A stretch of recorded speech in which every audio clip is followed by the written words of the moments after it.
Seja bem-vindo ao canal Investidor Cético. Neste vídeo nós vamos falar sobre impostos. É um assunto meio chato, meio desagradável, mas importante. Importante até porque o investidor de sucesso acaba pagando impostos, né? Se a gente paga impostos, imposto de renda, é porque a gente tem renda. Então, tentando ver assim alguma coisa positiva em algo que não tem nada de positivo, né? Pelo menos é um sinal de que as coisas estão dando certo, de que as estratégias estão funcionando.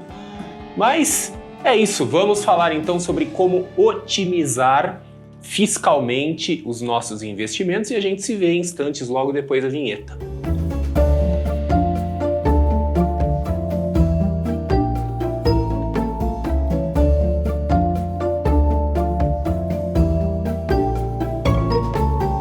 Então estamos aqui de volta, aproveite este momento para você já se inscrever no canal, acionar as notificações, compartilhe esse vídeo com seus conhecidos, seus amigos, seus parentes, ajude o canal, o Investidor Cético a crescer e levar o ceticismo por aí, né? Porque tá faltando um pouco de ceticismo no mundo dos investidores. O mercado financeiro, de uma forma geral, virou um mar de credulidade, de dogmas, de crendices, de outras coisas aí. E aqui eu tô tentando ir contra tudo e todos, mas é isso aí.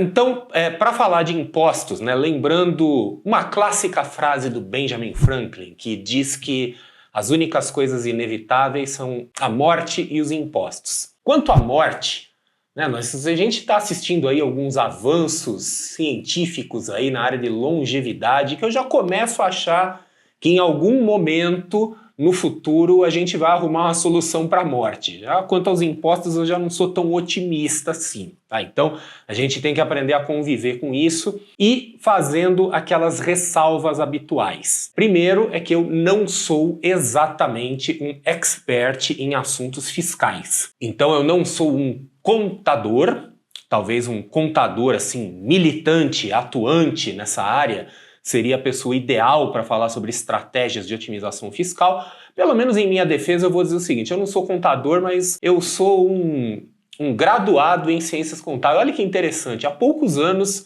eu fiz aí uma graduação rápida em ciências contábeis que é voltada assim para quem é originalmente economista, administrador, mas eu não sou contador, então não sou um expert no assunto e também não é um assunto que eu goste muito, né? Então eu falo sobre ele com uma certa resistência, mas tem algumas coisas interessantes aqui para falar que pode dar alguns insights, dar algumas ideias assim de como tentar melhorar um pouco a questão fiscal da sua carteira de investimentos. Mas para falar dos impostos, eu quero trazer algumas coisas de uma outra área do conhecimento, que é da psicologia. Então quem aqui já é frequentador de outras épocas aqui do canal Investidor Cético sabe que é muito comum, muito frequente que eu traga coisas de outras áreas, em particular da psicologia e mais em particular ainda da economia comportamental, que é uma área de conhecimento relativamente nova, que é uma espécie de área cinza que está entre a psicologia e a economia e que estuda algumas coisas assim como tomadas de decisão, vieses cognitivos, e ela é muito associada a decisões financeiras e decisões de investimentos. Então eu quero começar falando sobre algo chamado de efeito disposição. Efeito disposição é um fenômeno que foi observado pelo psicólogo americano de origem israelense Daniel Kahneman. Daniel Kahneman é uma figura muito conhecida no mundo das finanças, foi ganhador do Prêmio Nobel de Economia em 2002 por conta dos seus estudos e seus experimentos em economia comportamental, do qual o tal efeito de exposição aqui que eu mencionei foi um dos componentes ali que levou ele ao Prêmio Nobel de 2002. E esse efeito de exposição, então, é como ele batizou a tendência que ele identificou em nós seres humanos de vender ou se livrar rapidamente dos nossos investimentos que são ganhadores, quer dizer, o nosso desejo de realizar ganhos rapidamente, porque dá aquela sensação de alívio, assim, ó, ganhei dinheiro, né? Quem nunca ouviu no mundo dos investimentos aqui fala, lucro bom é lucro no bolso. Essas frases assim, Isso aí é o caso livro-texto de efeito disposição. Efeito disposição, não é efeito de exposição, efeito disposição. E da mesma forma, as pessoas também têm uma tendência de se agarrar aos seus investimentos perdedores, porque não querem realizar a perda. Então, realizar a perda do investimento perdedor, né? Você comprou a 10 e, puxa, vou vender a 8, vou ter uma perda aí. Às vezes é uma coisa sensata realizar a perda, principalmente quando a perda está pequena, porque tem aquela história que quanto maior a perda em termos percentuais, maior o ganho que a gente vai ter para recuperar. Já viu aquela historinha, né? Que se eu perder 50%, eu preciso de 100% para voltar depois. Então, do ponto de vista lógico e matemático, o ideal era que a gente limitasse nossas perdas, a gente deixasse nossas perdas pequenininhas, porque elas são mais fáceis de recuperar. Só que nós seres humanos, temos um bloqueio para fazer isso, que é explicado pelo tal efeito disposição, que é uma aversão, uma ojeriza, uma repulsa a realizar essas perdas, porque elas nos trazem sensações ruins. Então, sensações de remorso, de arrependimento, né?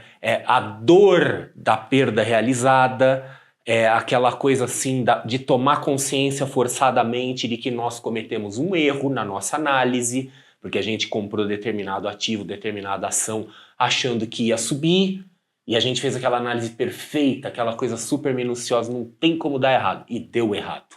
Então a gente não quer assumir aquilo, a gente não quer reconhecer aquilo. E algumas pessoas entram naqueles mecanismos de distorção da realidade, de racionalização, negação, então começa aquela história, não, mas vai subir, porque no longo prazo, os fundamentos e não sei o que, cacete A4, tudo isso, né? Enfim, se você já tem alguma experiência no mundo dos investimentos e já conviveu com investidores, você sabe muito bem do que eu tô falando. Mas o ponto é que as pessoas não gostam da ideia de realizar perdas, e isso leva elas, então, a realizar lucros muito rapidamente. Então, o lucro é o lucro no bolso, e ficam ali cozinhando aquelas perdas, e às vezes a gente vê coisas até um pouco bizarras, que são pessoas tentando buscar o ponto de equilíbrio, o break-even dos seus investimentos. Então é aquela coisa, a pessoa comprou uma ação, caiu, aí a pessoa fica assim, se voltar no preço que eu comprei, aí eu vendo de todo jeito. Inclusive essa questão do ponto de equilíbrio, do break-even, ela está por trás das explicações psicológicas da análise técnica. Muito interessante. Então, assim, níveis de suporte e resistência têm forte associação com essa percepção que a gente tem e de investidores que às vezes compraram no topo e bate aquele arrependimento, nossa, se voltar aqui nesse preço eu vou vender tudo, não sei o que, para sair no 0 a 0. É assim que nascem as resistências da análise técnica. Mas enfim, por que eu estou falando tanto de psicologia e efeito de exposição?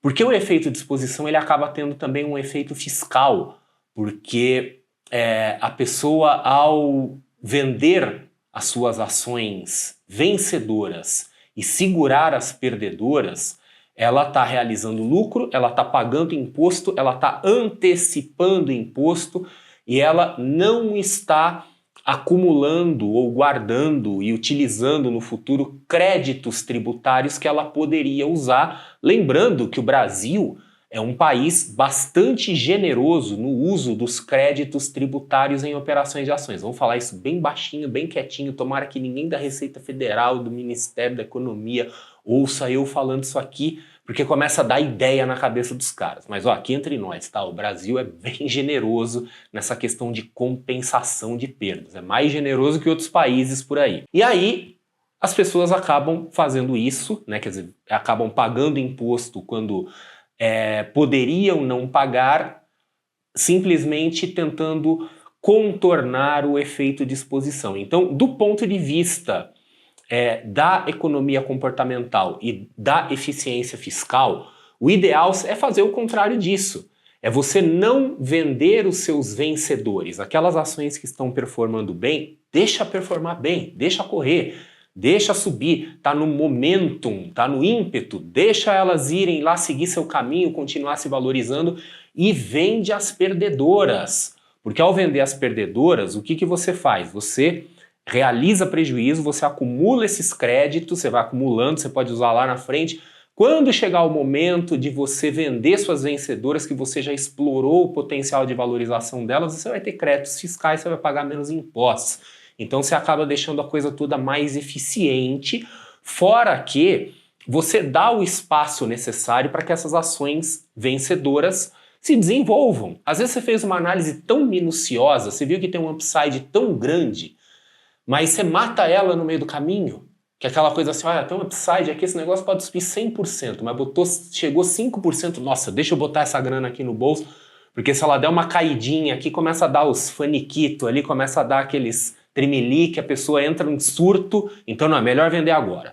Do ponto de vista psicológico e de planejamento fiscal, o ideal é que a gente deixe os vencedores em paz, deixa ali elas dando seus frutos ali e matar os perdedores, fazer ali uma seleção natural dentro da sua carteira, mata todo mundo que está no prejuízo, acumula os créditos e usa os créditos no futuro.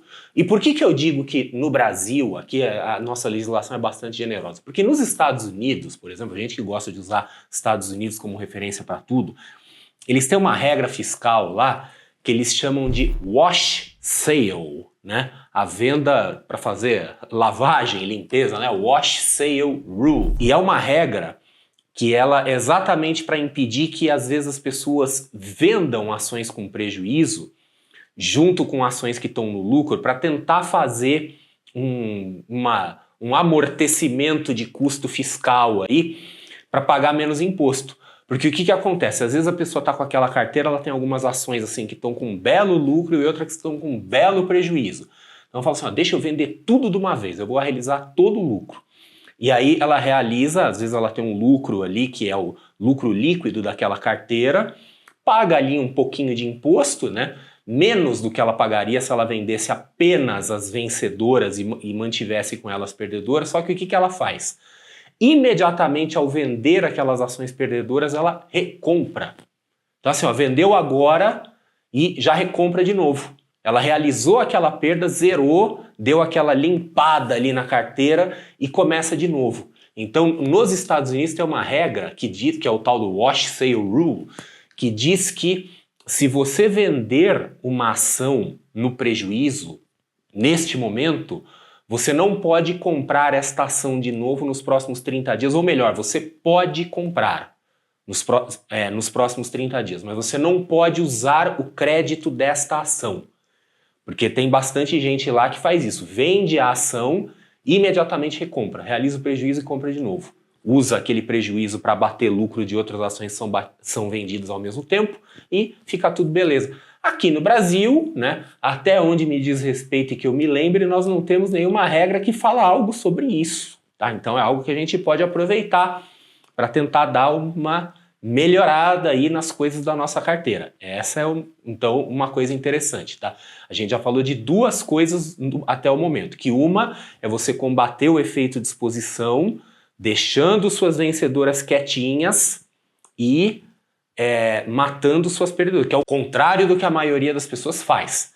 Elas são loucas para vender as vencedoras e deixa as perdedoras ali. Não, ela vai recuperar, eu tenho fé que ela vai recuperar. E a segunda coisa é ocasionalmente fazer o tal wash sale na nossa carteira, né? Então fala, ó, vou vender tudo de uma vez, vou pagar imposto pelo resultado líquido e aí eu recompro aquelas perdedoras, assumindo que você queira as perdedoras para você, né? Aí você recompra, daí lá para frente você vai ver o que você faz da vida. Então aqui temos já duas coisas aqui para pensar. Uma terceira coisa é lembrar daquele famoso limite de isenção dos 20 mil reais, que eu sei que está há décadas aí sem sofrer qualquer tipo de atualização, mas também é uma coisa interessante para a gente ter em mente, né, sempre que possível, procurar respeitar aquele limite de vendas, porque aí a gente está isento de impostos. E aí, outras duas coisas que eu queria comentar sobre otimização fiscal envolvem o uso de opções. Algumas pessoas fazem aí operações com opções, são operações de hedge, operações de proteção, ou às vezes de hedge um pouco limitado, e que elas podem ter algumas implicações fiscais interessantes. Então vamos imaginar um investidor que ele faz assim uma carteira de longo prazo, uma carteira de alocação, que ele vai acumulando ao longo de muitos anos, às vezes muitas décadas, ações, e vai comprando ali por vários preços. Então ele tem um custo médio daquela carteira muito baixinho.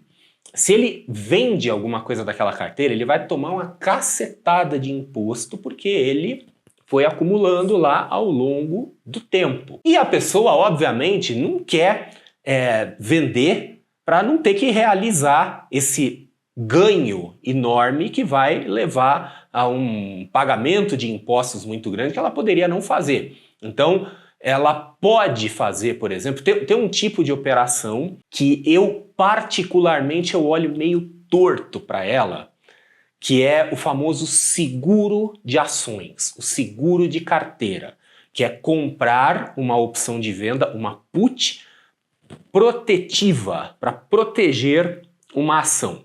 Tá?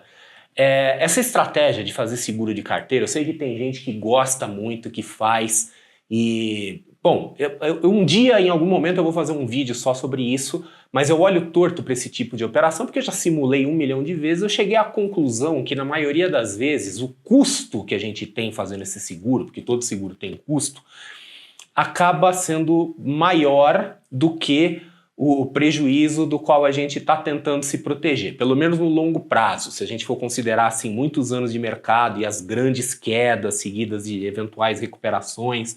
Então por isso que eu sou um pouco resistente à ideia de seguro de carteiras, mas tem uma circunstância em que isso aqui é interessante, que é esse caso da pessoa que tem uma carteira que foi acumulada ao longo de muito tempo, com um custo médio muito baixo, e essa pessoa ela está por alguma razão temendo uma grande queda no mercado, e ela não quer, por exemplo, usar um stop loss, uma ordem stop, porque a ordem stop vai efetivamente vender aquelas ações, liquidar aquela posição se alguma coisa acontecer, inclusive pode acontecer um acionamento acidental, né, aquilo que se chama de violino ou violinada, né, no jargão das finanças, que é quando assim, um movimento de ruído do mercado acaba acionando o stop loss, ela vai, bate e sobe de novo, e tem que realizar aquele lucro enorme e pagar um montão de imposto. A pessoa não quer isso. Então o que ela faz? Ela vai e compra uma put, compra uma opção de venda, tá?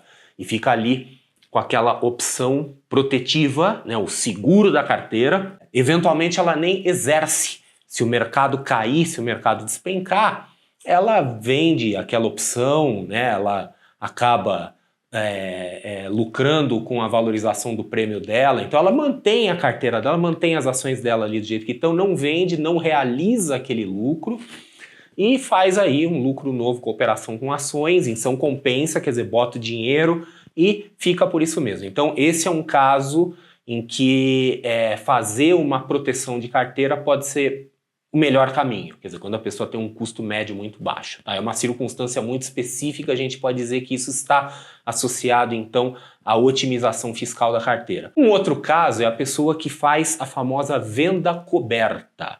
Então, a venda coberta é aquela pessoa que tem uma carteira de ações e ela vende, aí no caso, opções de compra, calls, né, para dar uma remuneração adicional à carteira. Algumas pessoas chamam essa operação de dividendo sintético. Então, quando é simplesmente dar uma remuneraçãozinha, se chama de venda coberta. Quando a pessoa tenta reproduzir um fluxo de dividendo, em especial para ações que não pagam dividendos, aí se chama de dividendo sintético. A mesma coisa com 2 nomes diferentes. Mas, enfim, às vezes a pessoa vende essas opções para coletar esses prêmios e ela não quer ser exercida naturalmente, então ela vai vender ali em cima, ali fora do dinheiro. Mas às vezes acontece que a ação sobe e vai lá e ela vai ser exercida, tá? Ela corre um grande risco de ser exercida, ela fica dentro do dinheiro. E se ela for exercida, de novo, vai tomar uma cacetada, porque a pessoa foi acumulando ao longo de muitos anos, está com custo médio muito baixo, ela não quer ser exercida de jeito nenhum. Então esse é um caso em que pode valer a pena se fazer algum tipo de ajuste, encerrar aquela venda coberta, recomprar aquela opção ou tentar rolar, ajustar para algum outro preço, alguma outra coisa, né? Aí a gente entra um pouco nos jargões aqui do mundo das opções, mas para não deixar aquela posição ser exercida. tá? Então, nem que a gente tenha que encerrar a operação com opções com pequeno prejuízo, mas para evitar o exercício, porque tomar ali aquela cacetada de imposto vai ser maior. Não é que vai ser um prejuízo, mas você está realizando um lucro, mas vai ser um desembolso maior. Então, acaba justificando, às vezes, a gente fazer uma perda na operação com opções para salvar a carteira, né? Mantendo ela ali no seu custo médio baixinho. E aí, uma última coisa que eu queria comentar aqui, que também é uma ideia para aquelas pessoas que fazem trade com ações. Então, a pessoa ela tem uma carteira de ações de longo prazo, que pode ser uma carteira de dividendos, pode ser uma carteira meio buy and hold, alguma coisa assim, mas ela gosta também de fazer um tradezinho de vez em quando, né? Mesma história, quando você tem uma carteira de longo prazo de alocação, às vezes você vai acumulando ao longo de muitos anos, muitas décadas, seu custo médio fica muito baixo. Então você não quer ficar recolhendo imposto sobre aquilo lá, tá? E quando você vai fazer um trade, se você faz um trade em uma ação que está dentro da sua carteira ali de alocação de longo prazo, você vai ter que recolher imposto sobre tudo, porque o recolhimento é sobre custo médio, né? Então não é o último que entra, o primeiro que sai, né? Aquele modelo contábil, assim, é um modelo custo médio.